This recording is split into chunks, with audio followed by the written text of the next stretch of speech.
Kun kukumarraa ministeeriyaan qophaa'ee kan isiniif dhiyaatu sagantaa daandii jireenyaati. Daandiin jireenyaa yeroo yerootti kan isiniif dhiyaatu barsiisa sagalee Waaqayyooti. Akkam jirtu nagaa Waaqayyo Gooftaa keenya Yesuus Kiristoos isiniif haa baay'atu. Kun kukumarraadha. Guyyaa irratti immoo waa'ee Gooftaa keenya Yesuus Kiristoosiin dhugaa ba'uu walii wajjiniin ilaalla. Nu wajjin tura. Maqaan Waaqayyoo kan galateeffame haa ta'u. Waa'ee Kiristoosiin dhugaa ba'uu, waa'ee Iyesuusiin dhugaa ba'uu isa kana ilaalla.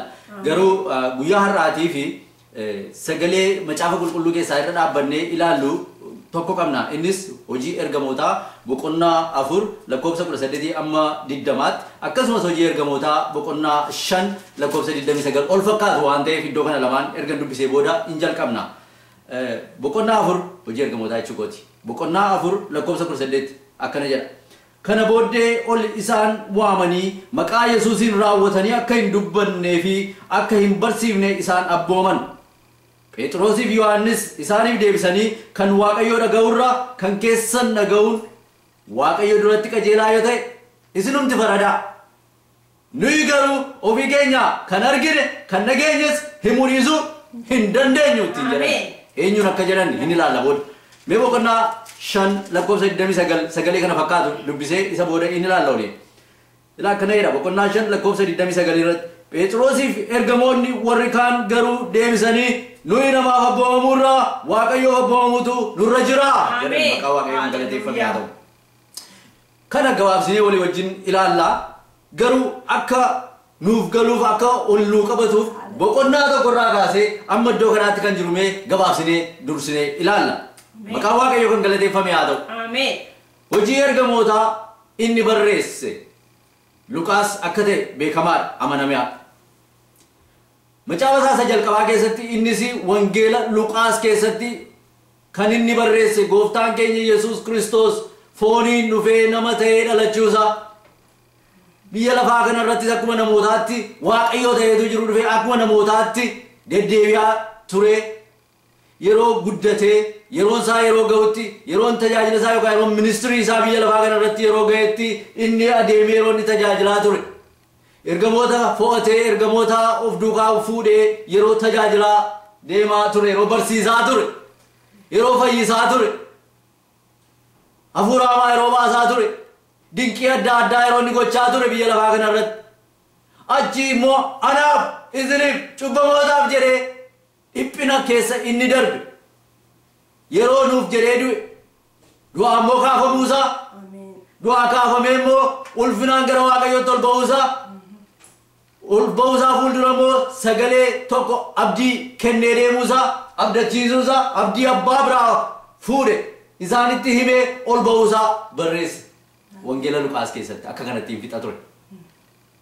Hojii ergamootaa kanas akkaataa inni itti jalqabu akkuma wangeela Luqaas jalqabetti yoo ilaallattan boqonnaa tokko lakkoofsa tokko iddoo lamaan yoo ilaallattan akkaataa inni itti jalqabe illee ol fakkaata. Iddoo kanatti garuu maaliin jalqabaa? Lakkoofsa tokko akkaataa tokkotti jalqabe jechuu koodha malee hunduma isaa jechuu koo miti.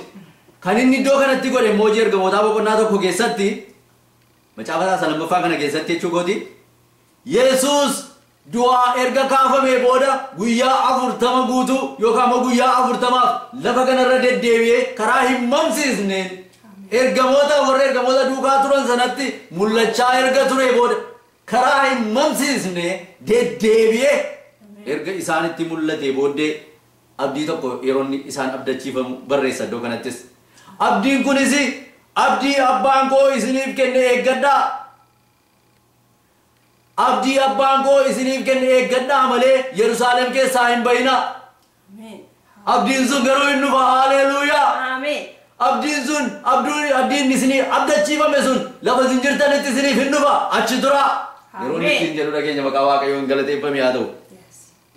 Abdiin sunis maa inni hafuura qulqulluu isinii dhufa. Hafuurri qulqulluu gaafa dhufee isinirra buufatu immoo humna hin godhattu jedha maqaa Waaqayyoon galateeffame haa ta'u. Humna hin godhattu. Erga humna godhattanii booda gaa iddoo amma jirtan iddootti eeggattan iddootti humna sana argattan Yerusaalem keessaa jalqabdanii dhuga baatu koo hin taatu jedha. Haleluuyaa. Dhuga baatu koo hin taatu waan argitan hin dubbattu. Waan dhageessan waa'ee koo hin dubbattu. Waan argitan dhugaa baatu. Eessaa jalqabdanii lafa amma jirtan sana Yerusaalem keessaa jalqabdanii dhugaa baatu. Isa booda Yihuudaa guutummaatti dhugaa baatu. Amen. naannootti sachi baatanii Yerusaalem naannoo Samaariyaatti dhugaa baatu. Amen. Humna argattaniitu qa humna qabdu qa haleluuyaa humna sanaan immoo amma biyya lafaatti immoo deemtanii dhuga baatu koo hin taatu. Hallelujah. Amen. Erga kana isaanitti dubbatee booda ulfinaan duumessa keessa ol fudhatame haleluuyaa maqaa Amen. Waaqayyoo Hallelujah. Yesuus gooftaadha haleluuyaa Amen. duumessa keessa ulfinaatiin ol fudhatame. Hallelujah. Itu isaan dhaabbatanii ilaalanii itu ergamoonni kun dhaabbatanii ilaalanii duumessaan uffamee jedha maqaa Waaqayyoon galateeffamee haa ta'u. Amen. Ulfinaan gara Waaqayyoo abbaatti mirga Waaqayyoo abbaa taa'uudhaaf ol ba'e.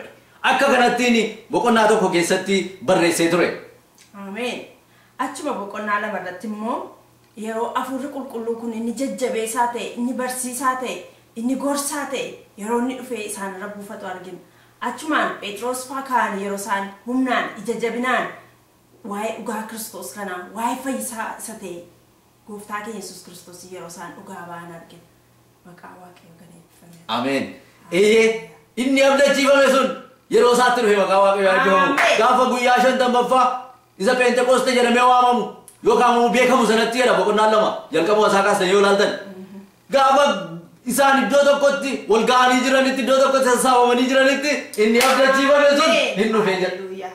Sagalee dinqisiisa sagalee humna qabu uursaa sagaleetu dhaga'ame sagaleetu dhufee jedha. Hallelujah. Uursaa dhufee maqaa Waaqayyoo eebbifamu. Amma naannootti dhaga'amutti uursaa dhufee jechuudha. Amen. Amma naannoo isaaniitti dhaga'amutti uursaa dhufe sagaleen sun. Hallelujah. Gaafa dhufu abidda fakkaatee tokko isaanii irra buufatee jedha maqaa Waaqayyoo eebbifamu. Amen. Inni humna ta'u sun inni gooftaan keenya Yesuus Kiristoos humna ta'a jedhe sun hafuurri qulqulluun sun dhufee tokko isaanii irra akka abiddaatti irra qubate. Hallelujah. Maal sagalee nuyi dhageenyu naannootti dhaga'ame Yerusaalem guutummaatti dhaga'ame sagalee nuyi dhageenyu sagalee dinqisiisaa umursaan gummaa'in didichaa dhufan yaa'anii dhufan maaltu dhaga'amachi jedhani maaltu dhaga'ama jedhanii fiigaa dhufan jedhe inni gamaa inni gamanaa fiigee dacha'ee dhufe naannoo sana kan jiraatan biyya adda addaarraa afaan adda addaa kan dubbatan dhufanii kan naannoo Yerusaalem jiran gaafa guyyaa kanaa sagalee kana dhaga'anii iddoo sanatti walitti qabaman. Kana jedha macaafni qulqulluun dhaqanii dhaggeeffatan boqonnaa 2 yoo ilaaltan. Hin dinqifatan naanii dinqifatan maaliif namoonni isaanii ilaaluudhaaf dacha'anii dhufan waan isaan ilaaluudhaaf dacha'anii dhufan kun ergamoota Waaqayyoo turan ergamoota gooftaa keenya Yesuus Kiristoos turan achiiti afaan haaraadhaatiin dubbatu turani jedha hafuura qulqulluudhaan guutamanii afaan haaraadhaan dubbatu turan inni sun afaan isaatiin yeroo Waaqayyo jajamu dhaga'a inni sun afaan isaatiin yeroo Waaqayyo jajamu dhaga'a inni gamaa dhufe akkas inni gamanaa dhufe akkas inni galaana gamaa dhufe akkas inni Gibsii dhufe akkas inni Iraaqii dhufe akkas inni Roomaadhaa dhufe akkas inni Yerusaalem dhufe akkas inni Sooriyaadhaa dhufe akkas afaan isaatiin maaltu ta'a ture Waaqayyotu jajama ture haleluuyaa maal jarri kun warra Galiilaa miti afaan keenyaan garuu dhageenya haleluuyaa Yesuus garuu hundumaati dubbachuudhaaf deeme maqaa Waaqayyoo haleluuyaa afaan hundumaati maqaa Waaqayyoo kan galateeffame haa ta'u amen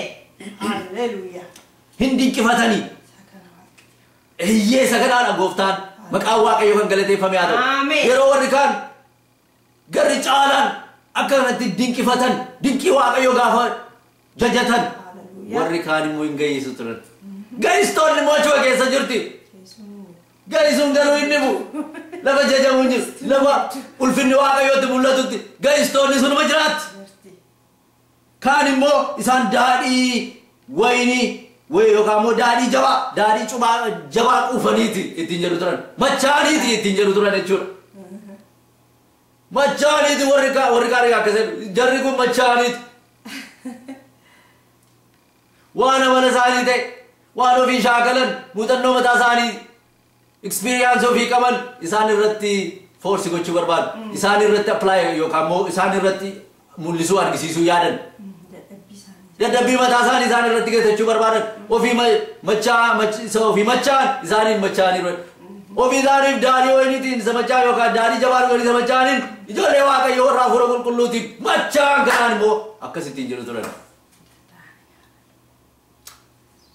Phexros yeroo gidiraa sun yeroo dhiphinaa sun gooftaan Yesuus Kiristoos yeroo inni dhiphachaa ture sun dhokachaa ture baqachaa ture amma garuu maqaa waaqayyoo galateeffamee haa ta'u hafuurri qulqulluun gaafa dhufee buufatu humnaan ka'ee dubbate maqaan gooftaa kan galateeffamee haa ta'u ija jabinaan ka'ee dubbate hafuurri waaqayyoo hafuurri qulqulluu hafuura ija jabinaati ija jabinaan ka'ee yaa sabanana yaa jararana yaa namoota Yerusaalem mee dhaggeeffadhaa dhugaan isinitti himuu qabaatti jedhe maqaa waaqayyoo galateeffamee haa ta'u dhugaa dhaggeeffadhaa amma yeroon isaa yeroo dhugaan itti dubbatamuudha hafuurri qulqulluu gaafa dhufu dhugaa nama dubbachiisa hafuurri qulqulluu gaafa dhufu ija jabinaan nama dubbachiisa maqaa waaqayyoo kan galateeffamee haa ta'u isin yaa warra Yihuudoota warri Yerusaalem jirtan hundinuu mee hubadhaa jarri kun hin machoofne akka amala keessaniitti akka sa'aatii keessaniitti sa'aatiin itti machaa'an iyyuu miti mee sa'aaticha laalladhaa kan isaan machaa'an garuu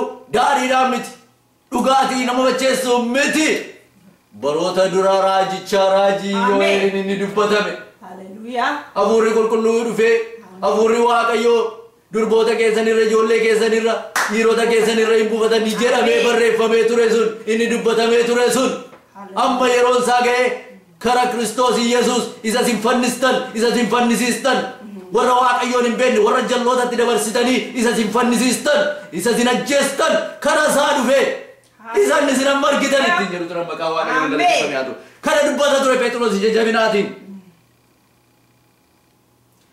isin harka warra seera waaqayyoo hin eegne itti mukarratti fanniftanii isa ajjeeftan eenyuuni gooftaa keenya Yesuus Kiristoosiin isa ajjeesisan waaqayyoo garuu hidhaa du'aatti hiikee inni harka du'aa jalatti qabamee turuun waan irra hin jirreef yookaan immoo hin dandeenyeef du'a keessaa isa kaase maqaan waaqayyoo galateeffamee haa ta'u kana jala Phexros ija jabinaan guutamee jira kan uummata chirachee jiru kanatti kana hima ture dhugaa waaqayyootti dubbata ture dhugaa arge dhugaa hubatetti dubbata ture dhugaa isa silmayyuu keessa isaa keessa yeroo amma hafuurri qulqulluu gaafa dhufee humnaan isa guutu bakkeetti baase maqaan gooftaa galateeffamee haa ta'u Yesuus kana waaqayyo du'aa kaaseera nus hundumti keenya isa dhugaa waanaa jedhe dhuga baatuu isaatii jedhe isa kanaaf dhuga baatuudha nuuni jedhe baqachuun dhokachuun hin jiru jedhe ganuun hin jiru argineerra amma immoo hafuura qulqulluun guutamnee humna arganneerra kanaaf nuyi dhuga baatuudha maqaan waaqayyoo galateeffamee haa ta'u inni gara mirga waaqayyoo abbaatti ol fudhatamee hafuura qulqulluu isaa abdachiifamee ture abbaa biraa fuudhee ergee kan isin amma argitaniif dhageessan kun egaa isaa ittiin jala ture maqaa waaqayyoo eebbifamu kana inni isin ajjeesistan Yesuus Kiristoos garuu du'aa kaafameera du'aa kaafame immoo ol ba'eera gara mirga waaqayyoo abbaa dhaqee taa'eera achi immoo isaa abdachiifame hafuura qulqulluu nuuf ergeera hafuura qulqulluu sanaa isin amma argitan ittiin jedha maqaa waaqayyoo kan galateeffamee haa ta'u isa booddee dinqii kana gaafa arganii namoonni lubbuu haaraan gara 3,000 itti dabalamee jira macaafa qulqulluun gaafa hafuurri qulqulluu dhufee gaafa dinqii kana argan tajaajila isaanii isa jalqabaama sana irratti gara 3,000 dhufee lubbuu haaraan itti dabalamee jira boqonnaa 2 irratti maqaan waaqayyoo kan galateeffamee haa ta'u dinqii fi milikinni baay'een harka ergamootaatiin hin godhama ture dinqii fi milikinni baay'een harka ergamootaan hin ta'a ture hin raawwata ture jedha boqonnaa 2 irratti akka kanatti hin raawwata boqonnaa 2